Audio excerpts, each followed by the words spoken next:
శ్రీ మహాలక్ష్మీదేవి నమః. జయ సంహిత ఛానల్కి అందరికీ స్వాగతం. ఆ అమ్మవారి ఆశీస్సులు అందరికీ ఉండాలని మనస్ఫూర్తిగా ఆ దేవిని వేడుకుంటూ ఈరోజు లక్ష్మీదేవి యొక్క మహిమలను అలాగే లీలలను, లక్ష్మీదేవిని నమ్ముకుని ప్రతి శుక్రవారం పూజ చేసిన వారికి అమ్మవారి కరుణాకటాక్షములు ఎలా తెలుపుతుందో తెలుసుకుందాము. లక్ష్మీదేవి అనుగ్రహం కలగాలి అంటే ఈ కథను తప్పకుండా వినండి. పూర్వం చంపక దేశంలో శోభానగరం అనే ఒక పెద్ద పట్టణం ఉండేది. అందులో ఒక వృద్ధ స్త్రీ నివసిస్తూ ఉండేది. ఆమెకు 7 కొడుకులు ఉన్నారు. ఆ 7 6 పనులు చేస్తూ ఉద్యోగాల్లో తమ పనుల్లో ఉండేవారు. 7వ వాడైన శ్రీకరుడు సోమరిగా ఉండి ఏ విధమైన సంపాదన లేకుండా ఉండేవాడు. అతను ఎవరిని ఏ విధంగానూ గౌరవించేవాడు కాదు. పని చేయకపోయేసరికి అందరూ అతన్ని లెక్క చేసేవారు కాదు. చివరికి కన్న తల్లి కూడా హీనంగా చూసేది. సంపాదించే కొడుకులకు రుచికరమైన వంటలు వండి పెడుతూ ఉండేది. వారు తినగా మిగిలిపోయినవి ఎండిపోయిన పదార్థాలను శ్రీకరుడికి పెట్టేది. ఆ విధంగా శ్రీకరుడు ఎంగిలి చద్దికూడే ఆహారంగా తిని బ్రతికేవాడు. అన్నదమ్ములు అందరికీ పెళ్లిళ్ళైపోయాయి. పెద్దవాళ్ళు 6 తమ భార్యలతో హాయిగా కాలం గడుపుతూ ఉన్నారు. సంపాదన లేకుండా సోమరి అయి బతుకుతున్న శ్రీకరుడు మాత్రం తాను తిన్న ఎంగిల్నే తన భార్యకు కూడా పెట్టేవాడు. తన తల్లి చూపిస్తున్న పక్షపాత బుద్ధిని శ్రీకరుడు భార్య అయిన కళ్యాణి గమనిస్తుంది. ఒకరోజు శ్రీకరుడు తన తల్లికి తన పైన ఉన్న ప్రేమ గురించి, ఆమె తనకు అన్నం పెట్టే విధానం గురించి, తనను చూసుకునే విధానం గురించి గొప్పలు చెప్పుకోవడం మొదలుపెట్టాడు. భార్య అయిన కళ్యాణి అదంతా విని ఉండబట్టలేక, ఓ స్వామి, మీ తల్లిగారు మీకు ఎటువంటి ఆహారం పెడుతున్నారో, మిమ్మల్ని ఏ విధంగా చూస్తున్నారో తెలియక మీరు ఈ విధంగా మాట్లాడుతున్నారు. ఒకసారి చాటుగా ఉండి గమనించండి, అప్పుడు మీకు అసలు విషయం తెలుస్తుంది అని అంటాడు. అప్పుడు శ్రీకరుడు, అలాగే చాటుగా చూస్తాను, నువ్వు చెప్పిన దాంట్లో నిజమెంతుందో చూస్తాను అని భార్యని హెచ్చరిస్తాడు. శ్రీకరుడు తన తల్లి చేసే పనులను ఒక కంట కనిపెట్టడం మొదలుపెట్టాడు. ఒక రోజున పెద్ద కొడుకులు 6 ధనార్జన చేసి ఇంటికి రాగానే ఆ తల్లి వారందరికీ మధురమైన మిఠాయిలు వగైరా పిండి పదార్థాలు చేసి పెట్టింది. అప్పుడు శ్రీకరుడు ఇంట్లోనే ఉండి కూడా తనని పిలవలేదు. శ్రీకరుడు ఇదంతా చాటుగా గమనిస్తూ ఉన్నాడు. పెద్ద కొడుకులు కోడళ్ళు మొత్తం 12 మంది భోజనాలు చేసి వెళ్లిపోయాక తర్వాత వాళ్ళ విస్తరుల్లో మిగిలిపోయిన పదార్థాలను వేరు చేసి వేరొక విస్తరులో పెట్టింది. ఆ తర్వాత ఏమీ తెలియని దానిలాగా, నాయన, అన్నలు వదినలు భోజనం చేశారు, నీవు నీ భార్య మాత్రమే మిగిలారు, భోజనం చేద్దురు రండి అని పిలుస్తుంది. శ్రీకరుడు విస్తరి దగ్గరికి వెళ్లి అందులోని పదార్థాలను చూసి తన అన్నావదులను తిని వదిలేసిన ఎంగిలి పదార్థాలే అని గమనించి ఎంతో బాధపడతాడు. తనకు తన భార్యకి ఆ పూట ఆకలి లేదు అని చెప్పి అక్కడి నుంచి వెళ్లిపోతాడు శ్రీకరుడు. ఆ రోజు రాత్రి శ్రీకరుడు తన భార్య దగ్గర ఎంతగానో బాధపడతాడు. తన భార్య అయిన కళ్యాణి అతన్ని ఓదారుస్తుంది. ధనం మూలం ఇదం జగత్ అంటారు. డబ్బు సంపాదన లేకపోతే అందరూ కూడా ఇలాగే చూస్తారు. అన్నిటికీ మూలం ధనమే. అదే మీరు సంపాదన పరులైతే మన పరిస్థితి మరోలా ఉండేది అని హితవు చెప్పింది. భార్య మాటలు విన్న శ్రీకరుడికి తన మాటలు ఎంతగానో నచ్చుతాయి. తక్షణమే ధనార్జన నిమిత్తం కృషి చేయాలని అనుకుంటాడు. మరుసటి రోజు తల్లి వద్దకు వెళ్లి, అమ్మా, మేము డబ్బులు సంపాదించుకోవడం కోసం పరాయి దేశం వెళ్దామని అనుకుంటున్నాము అని చెప్తాడు. అప్పుడు తల్లి వెంటనే, చాలా మంచిది నాయన, వెంటనే వెళ్ళు అని అంటుంది. అప్పుడు శ్రీకరుడు భార్య దగ్గరికి వస్తాడు. అప్పుడు ఆమె పేడ తీయడానికి పెరట్లో ఉంది, నేను వచ్చేదాకా ఇక్కడే జాగ్రత్తగా కాలం గడుపుతూ ఉండు అని చెప్పి తన చేతికి ఉన్న ఉంగరాన్ని ఆమెకు గుర్తుగా ఇచ్చి, నీ గుర్తుగా నాకేమైనా ఇస్తావా అని అడుగుతాడు. అప్పుడు కళ్యాణి ఇలా అంటుంది, ఓ ప్రాణనాథ, మీకిచ్చేందుకు నా దగ్గర ఏమీ లేదు, అయినా ప్రేమగా అడిగారు కాబట్టి కోపగించుకోకండి అంటూ పేడ కలుపుతున్న చేతిని అతని వస్త్రంపై గుర్తుగా ఒక గీతని గీసింది. అతడు దానిని పేడగా కాకుండా తన భార్య ప్రేమగా స్వీకరించాడు. సంతోషంగా పరదేశానికి ప్రయాణమయ్యాడు. అక్కడ ఒక వ్యాపారిని కలిసి తనకి ఏదైనా ఉద్యోగం ఇప్పించమని ప్రాధేయపడ్డాడు. అప్పుడు ఆ వ్యాపారి, జాగ్రత్తగా చేసుకోవాలి సుమా అని హెచ్చరించి శ్రీకరుణ్ణి తన దగ్గర ఉద్యోగంలోకి చేర్చుకున్నాడు. శ్రీకరుడు ఉద్యోగంలో చేరి ఎంతో నమ్మకంగా పనిచేయడం మొదలుపెట్టాడు.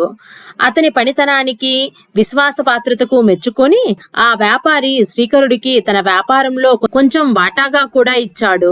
శ్రీకరుడు ఇంకా కష్టపడి పనిచేసి వ్యాపారాన్ని బాగా వృద్ధి చేశాడు. అలా 12 సంవత్సరాలు గడిచిపోయాయి. ఆ వ్యాపారి ముసలివాడు అయిపోవడం వల్ల తన వాటాను తీసుకొని మిగిలిన వాటాని మొత్తం శ్రీకరుడికి అప్పచెప్పి తను విశ్రాంతి తీసుకుంటున్నాడు. శ్రీకరుడు సొంతంగా వ్యాపారాన్ని మొదలుపెట్టాడు. తన వ్యాపారాన్ని అంతకు అంతా వృద్ధి చేస్తూ ఉన్నాడు. అక్కడ అత్తగారింట్లో ఉన్న కళ్యాణికి నానాటికి బాధలు పెరిగిపోతూ ఉన్నాయి. అత్తగారు ఆమెను అనేక విధాలుగా కష్టపెడుతూ ఉంది. ఇంటి పనంతా చేయించుకొని కనీసం కొద్దిగా అన్నం కూడా పెట్టడం లేదు. దాంతో కళ్యాణి అడవులకు వెళ్లి కట్టెలు ఏరుకొని అవి అమ్ముకొని వచ్చిన ధనంతో జీవనాధారం గడుపుతూ బతుకుతుంది. ధనార్జనకు వెళ్లిన భర్త ఎప్పుడు వస్తాడా, తన కష్టాలు ఎప్పుడు తీరిపోతాయా అని ఆమె ఎంతగానో ఎదురు చూస్తూ ఉంటుంది. ఇదిలా ఉండగా కళ్యాణి ఒకరోజు కట్టెలు కొట్టుకొని తలపై పెట్టుకొని వస్తూ ఉండగా మధ్యలో ఆమెకి దాహం వేసింది. దగ్గరగా ఉండే గ్రామం వచ్చేవరకు ఓపికగా నడిచింది. ఆ గ్రామంలోకి రాగానే ఒక ఇంటికి వెళ్ళింది. అక్కడికి వెళ్లి మంచినీళ్లు అడగబోయింది. ఆ సమయంలో ఆ ఇంట్లోని వారంతా లక్ష్మీదేవి వ్రతం చేసుకుంటున్నారు. ఆ వ్రతాన్ని చూస్తూ ఆమె దాహం మటుమాయమైపోయింది. ఆ పూజ మొత్తం పూర్తయిన తర్వాత చివర్లో కథని విని ప్రసాదం తీసుకుంది. తనకు కూడా ఆ వ్రతం చేయాలనే కోరిక కలిగింది. ఆ వ్రత విధానాన్నంతా కూడా వారిని అడిగి తెలుసుకుంది. అప్పుడు ఆ ఇంట్లో ఉన్న ఇల్లాలు కళ్యాణిని చూసి, ఓ సౌభాగ్యవతి, ఇది లక్ష్మీదేవి వ్రతం. దీనిని ప్రతి శుక్రవారం భక్తి శ్రద్ధలతో చేయాలి. 40 శుక్రవారాలు ప్రయత్నం చేసి 41 శుక్రవారం నాడు ఉద్యాపన చేసినట్లయితే ఆ అమ్మవారి అనుగ్రహం వలన కోరిన కోరికలు అన్నీ తీరి నిత్య సుమంగలిగా జీవించగలుగుతాము. ఈ వ్రతం చేసేవారు శుక్రవారం రోజున పులుపు పదార్థం మాత్రం తినకూడదు అని నియమాలను, ఉద్యాపన విధానాలను తెలిపింది. కళ్యాణి ఆ విషయాలన్నిటినీ పూర్తిగా అర్థం చేసుకుని మనసులోనే అమ్మవారిని నమస్కరించుకుని కట్టెలు అమ్ముకోవడానికి బయలుదేరింది. మార్గమధ్యంలో ఆమెను ఒక భాగ్యవంతమైన స్త్రీ పిలిచి ఆ కట్టెలను కొనుక్కొని కొంత ధనాన్ని ఇచ్చింది. ఆ ధనాన్ని చూసిన కళ్యాణి ఎంతో సంతోషించి అదే రోజున అమ్మవారి పూజను చేసుకోవాలని నిర్ణయించుకుంది. తనకు వచ్చిన ధనంతో అమ్మవారికి కావాల్సిన పూజా ద్రవ్యాలను తీసుకోవాలని బయలుదేరింది. మార్గమధ్యంలో తనకి ఒక దేవాలయం కనపడింది. అక్కడున్న వారిని ఇది ఏ దేవాలయం అని అడగగా కోరిన కోరికలు తీర్చే శ్రీలక్ష్మీ దేవాలయం అని చెప్పారు వారు. వెంటనే కళ్యాణి అమితమైన సంతోషంతో ఆ గుడిలోకి వెళ్లి అమ్మవారిని దర్శనం చేసుకొని అనేక విధాలుగా అమ్మవారిని ప్రార్థించి తాను తెచ్చిన పదార్థాలు అన్ని అమ్మవారికి నివేదన చేసి ప్రసాదాన్ని తీసుకొని ఇంటికి వెళ్ళింది.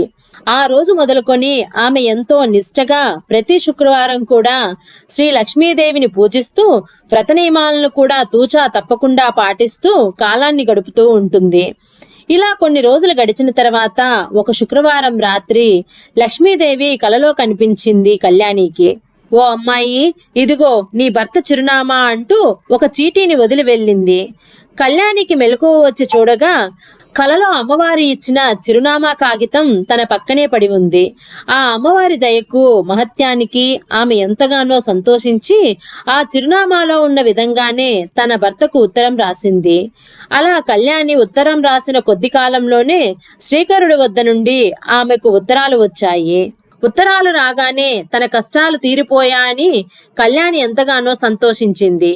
ఇది ఇలా ఉండగా తన కోడలైన కళ్యాణికి ఎక్కడి నుండో డబ్బు అలాగే ఉత్తరాలు వస్తున్నాయనే విషయాన్ని అత్తగారు పసికట్టి ఆ విషయాన్ని తన పెద్ద కోడలితో కూడబలుక్కొని ఆ ఉత్తరాలు ఎక్కడి నుంచి వస్తున్నాయో ఆరా తీయమని పంపించింది. ఆ పెద్ద కోడలు, నీకు ఈ ఉత్తరాలు డబ్బులు ఎక్కడి నుంచి వస్తున్నాయి అని అడగ్గా కళ్యాణి ఇలా చెబుతుంది, వస్తున్నాయి అనేది నిజం అని తన తోడికోడలతో చెప్పి తన తోడికోడలతో పాటు వచ్చిన పిల్లలని చూసి ఎంతగానో సంతోషించింది కళ్యాణి. ఆ పిల్లల అల్లరి, వారి ఆనందాన్ని చూసి ఎంతగానో సంతోషించిన కళ్యాణి నాకు కూడా పిల్లలు ఉంటే బాగుండు అని అనుకుంటుంది. ఒకరోజు గుడి వద్దకు వెళ్లి అమ్మవారి దర్శనం చేసుకొని, మీరు నన్ను కటిక దరిద్రం నుండి తప్పించారు, మీ దయ వల్ల నేను సుఖంగానే ఉన్నాను, కానీ స్త్రీకి మాతృత్వమే కదా ప్రధానమైనది, కానీ నాకు పిల్లలు లేరు. ఓ జగన్మాత, నన్ను నా భర్త చెంతకు చేర్చు, నా కాపురం నిలబెట్టు అని పరిపరి విధాలా ప్రార్థించింది. భక్తురాలి ధర్మబద్ధమైన కోరికకు ఆ లక్ష్మీదేవి నెరవేర్చేందుకు ఒకరోజు రాత్రి శ్రీకరుడికి బ్రాహ్మణ ముత్తైదువ రూపంలో కలలో కనిపించి, శ్రీకరుడా, నీవు వివాహితుడవు, నీకు యోగ్యురాలైన భార్య ఉండి నీవు స్వగృహం నందే విడిచిపెట్టి వచ్చావు. నీవు ఆ సంగతి మరిచిపోయి ధనం సంపద ఒక్కటే జీవితంగా కాలం గడుపుతున్నావు. అలాంటప్పుడు నీవు వివాహం ఎందుకు చేసుకున్నావు? నీ భార్యకు మాత్రం నీతో కలిసి ఉండాలని, నీతో కాపురం చేయాలని, పిల్లలు కలిగించుకోవాలని కోరిక ఉండదా? కాబట్టి నీవు వెంటనే ప్రయాణమై స్వగ్రామానికి వెళ్ళు. నీ భార్యతో సుఖంగా సంసారం చేసుకో. నేను చెప్పినట్లు చెయ్యి. నా మాటను తృణీకరించిన నా ఆగ్రహానికి గురవుతావు సుమి అని హెచ్చరిస్తుంది. దాంతో శ్రీకరుడు ఉలిక్కిపడి నిద్రలేవగానే కళ్ళల్లో కనిపించింది దేవత అని భావించి చేతులు జోడించి అమ్మవారిని ప్రార్థించి, తల్లి, అన్నీ తెలిసిన అమ్మవు నువ్వే, నా కష్టాలు మాత్రం నీకే తెలుసు. వ్యాపారంలో ఏర్పడిన ఇబ్బంది వల్ల ఎంతో కాలం కాలు కదపలేకపోయాను. నా మీద దయ ఉంచి నా చిక్కులు ఎంత త్వరగా తొలగిస్తే అంత త్వరగా నేను నా గ్రామానికి బయలుదేరగలను. భారం నీదే అమ్మా అని వేడుకుంటాడు. అతని మొర విన్న ఆ తల్లి అతన్ని కరుణించింది. ఆమె అనుగ్రహం వల్ల వ్యాపారంలో ఏర్పడిన ఇబ్బందులు మొత్తం కూడా ఇట్టే తొలగిపోయాయి. రావలసిన సొమ్ము మొత్తం చేతికి వచ్చింది. ఆ ధనాన్ని మొత్తం మూట కట్టుకుని అమ్మవారికి నమస్కరించుకుని తన భార్య వద్దకు బయలుదేరాడు శ్రీకరుడు. అక్కడ శ్రీకరుడు బయలుదేరగానే అమ్మవారు ఇక్కడ కళ్యాణికి కల్లో కనిపించి, అమ్మాయి, నీ భర్త నీ కోసం బయలుదేరాడు. సరిగ్గా నీ భర్త వచ్చే రోజున నీవు కట్టెల మోపుతో 3 భాగాలుగా చేసి, ఒకటి నదీ తీరంలో, ఒకటి గుడిలో పెట్టు, 3వది నీ తలపై పెట్టు. భర్తను ఇంటి వద్దకు రాగానే అతనికి వినపడేటట్లుగా మీ అత్తగారితో ఇలా చెప్పు, నా పొట్టలో బాగా ఆకలిగా ఉంది, చెంబుడు నీళ్ళన్నా ఇవ్వు. నా కట్టెల మోపు దింపుదువు కాని నా మెడభాగం బాగా నొప్పిగా ఉంది అని చెప్పి అరువు అని కలలో అమ్మవారు చెప్పి మాయమవుతుంది. శ్రీకరుడు నదీ తీరంలో దిగేసరికి చాలా చలిగా ఉంది. చలిలో భార్య గుర్తుకు వచ్చి అంతలో అక్కడ కళ్యాణి వదిలిపెట్టిన కట్టెల మోపు కనపడింది. శ్రీకరుడు మంట వేసి చలి కాచుకోవడం మొదలుపెట్టాడు. అక్కడి నుండి తన గ్రామానికి బయలుదేరాడు. మార్గమధ్యంలో అతనికి ఆకలి వేసింది. దగ్గరలో ఉన్న లక్ష్మీదేవి గుడి కనిపించింది. అక్కడ కళ్యాణి వదిలిన 2వ కట్టెల మోపు కనిపించింది. శ్రీకరుడు ఎంతో సంతోషించి ఆ కట్టెల్ని వెలిగించి వంట చేసుకొని భోజనం చేశాడు. అలాగే కొంతసేపు విశ్రాంతి తీసుకొని ఇంటికి బయలుదేరాడు. శ్రీకరుడు గుమ్మం వద్దకు వచ్చేసరికి కళ్యాణి కట్టెలను మోస్తూ వచ్చి అమ్మవారు చెప్పినట్లుగానే కేకలు పెట్టింది. శ్రీకరుడు ఆమెను గుర్తించాడు. ఆమె స్థితిని చూసి ఎంతగానో బాధపడ్డాడు. ఆమె మాటలను బట్టి తన తల్లి, అన్నలు, వదినలు కలిసి ఆమెను ఎంత కష్టపడుతున్నారో అని అర్థమయ్యింది. ఆమెను దగ్గరగా తీసుకుని కన్నీళ్లు తుడిచి ఓదార్చాడు. కళ్యాణిని బాధ పెట్టిన ఆ ఇంట్లో ఉండటం ఇష్టం లేక శ్రీకరుడు వేరే కొత్త ఇల్లు కొనుక్కున్నాడు. కళ్యాణి, అతను అందులో కాపురం పెట్టారు. ఇలా ప్రతి శుక్రవారం రోజున లక్ష్మీదేవి వ్రతం చేసుకుంటూ ఈ దంపతులు ఎంతో ఆనందంగా జీవించసాగారు. అంతలో అమ్మవారి వ్రతానికి ఉద్యాపన చేయవలసిన సమయం వచ్చింది. ఉద్యాపన ఎంతో ఘనంగా చేయాలని అనుకుంటుంది కళ్యాణి. అయితే కళ్యాణి పాత గొడవలన్నీ మరిచిపోయి అత్తగారిని, 6 తోటకోడల్ని కూడా ఉద్యాపనకి రమ్మని పిలిచింది. అయితే అత్తగారు, తోడికోడళ్ళు కలిసి ఆమె జరిగే వ్రతాన్ని ఎలాగోలా ఆమెను కష్టపెట్టాలని అనుకుంటారు. ఆమె చేసే వ్రతానికి భంగం కలిగించాలని నిర్ణయించుకుంటారు. అందుకోసం వాళ్ళు నియమం తప్పి కళ్యాణికి తెలియకుండా చాటుగా పులుపు పదార్థాలను వండిన వంటల్లో కలుపుతారు. అంతటితో కళ్యాణికి వ్రతభంగం అయింది. నియమాలకు విరుద్ధంగా పులుపు తినడం వల్ల లక్ష్మీదేవి ఆగ్రహించింది. ఆ కారణంగా శ్రీకరుడిపై లేనిపోని అభాండాలు పడ్డాయి. రాజభటులు వచ్చి శ్రీకరుణ్ణి బంధించి తీసుకువెళ్లారు. కళ్యాణి లక్ష్మీదేవి పాదాలపై పడి విలపించసాగింది. తన భర్తను రక్షించమని ప్రార్థించింది. ప్రేమమూర్తి, కరుణామూర్తి అయిన ఆ తల్లి కళ్యాణి నిర్దోషి కనుక ఆమెను అనుగ్రహించింది. అందువలన శ్రీకరుడు బంధ విముక్తులై ఇంటికి చేరుకున్నాడు. తిరిగి ఆ దంపతులు ఆనందంగా కాపురం చేసుకోసాగారు.